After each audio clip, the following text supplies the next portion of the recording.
for training, but also for the jobs that we have mentioned. Now, the removal of taxes on helicopters and aircraft parts in the Finance Act of the year 2023 was one of the most controversial clauses. 1 year later, we examine if the tax cut actually boosted Kenya's aircraft maintenance industry as intended, or simply provided relief to the affluent few as had been alleged by opponents of the move. Here's KTN News' Raymond Mudhe with that report.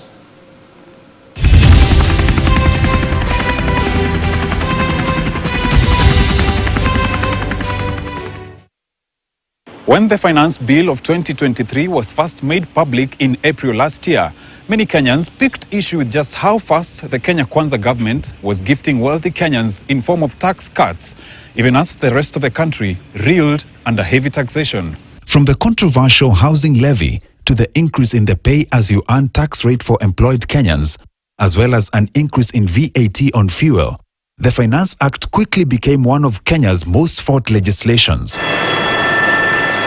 In the aviation sector, a different story was being told, a story that will pit players in this industry against Kenyans, putting them in a hard corner to explain why the tax cut on helicopters and aircraft parts will be beneficial to the country, and particularly to the industry, one that is considered to cater to the wealthy and affluent of Kenya's elite. Tumeondoa ushuru kwa aircrafts, helicopters, parts, engines.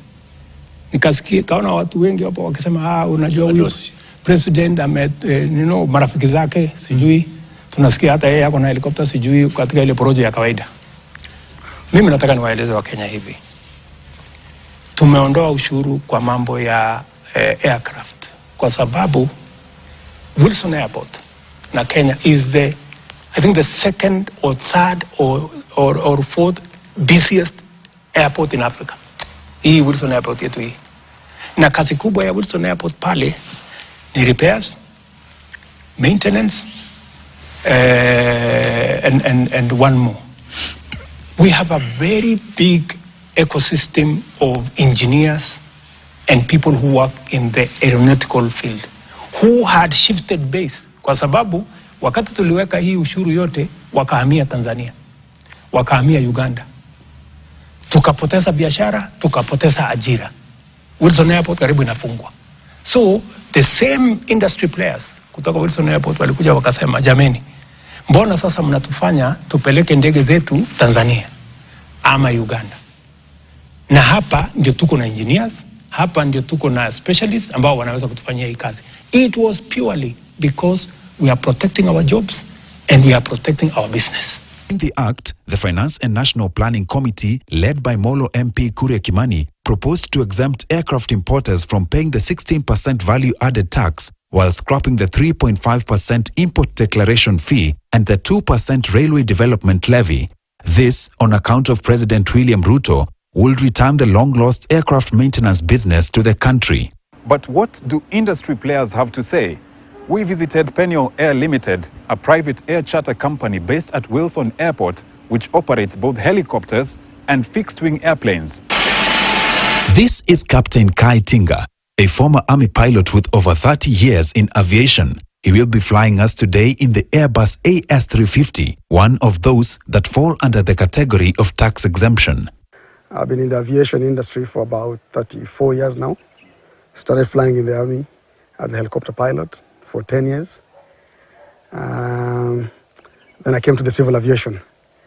It's been a long journey of flying. I've been lucky to fly both helicopters, planes, fixed wings, Boeings. Basically, the civil aviation was very small when we started. It was more of military and the airline Kenya Airways. So Wilson was there, but not as much as it is now. Things have changed so much. You look at the helicopter industry, by the time I was leaving the military in 98, we only had 4 helicopters in the whole of Wilson, apart from the military. And now we're looking at almost 50 helicopters. The Airbus AS350 is a single-engine light utility helicopter that has been in production since 1974. It sits 5 and weighs around 1,300 kilograms and is used in tourism, aerial work, and law enforcement. It costs between 100 and 200 million shillings, depending on various factors, and sets you back 150,000 to 200,000 shillings for every flight hour. These aircrafts, they vary depending on the manufacturer. This is a French helicopter. It's called an Airbus. And what we had previously was a Bell. And a Bell is very different from a. So every manufacturer has his own rules and different times where you do different maintenance times. So like this one is every 150 hours you do maintenance. For the Bell is every 100 hours. So it's very different. But the fuel costs are the same because we use paraffin, which is jet A1. So the fuel cost is the same. Maintenance costs, they differ slightly, but they're also the same. Captain Tinga says the higher taxes imposed on aircraft businesses in the country have effectively been kicking out local players from winning regional business compared to those in neighboring countries, a sentiment that is shared by Erastus Kwaka, a tax expert. Like last year, Parliament introduced VAT on exported services, which caused a lot of confusion. It simply meant that what I do for another country, I will be more expensive. And if you are from another country, we are competing for the same work, you are likely to get the job and not me. Not because you're more expensive. Because I'm more expensive. Yeah. So when the Parliament, of course, changed it this year, because we as ISPAC made a lot of serious presentations, and said, you know what, you are killing the country by saying that services should be vetted. It makes it very expensive and uncompetitive. You have to be competitive, and competitive you mean you look around the region. If their neighbors are doing different and you're doing different, that means when you're quoting for work for different regions, you may not be able to compete with them because they don't pay the taxes we used to pay. And the work we get is regional. Sometimes we are called to go to Congo, we are called to go to Sudan. So you see our quotations will be very different. We are looking at taxes on spare parts, taxes on import, on buying and selling of aircrafts. They don't get that. So now at least we're on a fair level ground. So now we can compete equally in the same industry, right? According to the Economic Survey of 2023, Kenya currently has 939 licensed aircraft maintenance engineers and 726 aircraft with valid license of airworthiness. A background check shows that about a decade ago, there was concern from tax experts during the implementation of the Finance Act of 2014, which repealed the section that allowed for the exemption of tax on aircraft parts and helicopters under 2,000 kilograms, provided for in the VAT Act 2013. 10 years later, the country is coming to terms with the challenges that the law created. In the aviation industry, we speak about money in terms of millions. It's a very capital-intensive industry. It's an industry that the operational cost alone is in terms of millions, and we deal with money in terms of dollars in the aviation industry.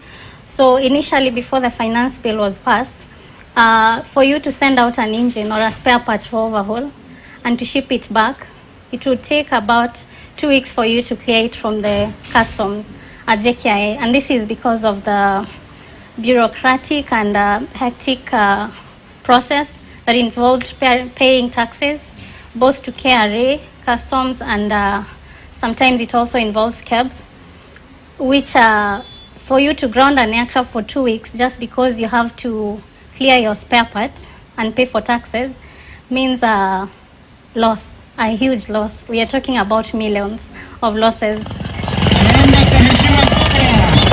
Unknown to many, despite being very visibly used to shuttle politicians from place to place and from rally to political rally, helicopters do have a wide range of other useful applications and uses. They are also used to carry out medical evacuation, power line maintenance, tourism logistics, military operations, rescue missions, and surveillance. These critical services are not exclusive to the wealthy and are equally subject to all statutory taxes. The tax is also applied to choppers that may be owned for wildlife conservation, air ambulance services, the Kenya Coast Guard, the Kenya Police, and many other government and quasi-government organizations. The aviation industry as a whole, not just in the country, it brings in a lot of income in terms of the gross domestic product. So if anything is done to change the dynamics of increasing the GDP, then it basically ends up affecting the country in a negative manner. So for the new government to come in and to remove the taxes for aviation, it was actually a welcome move. I know there's a controversial of people saying it's for the rich, how is it helping the poor?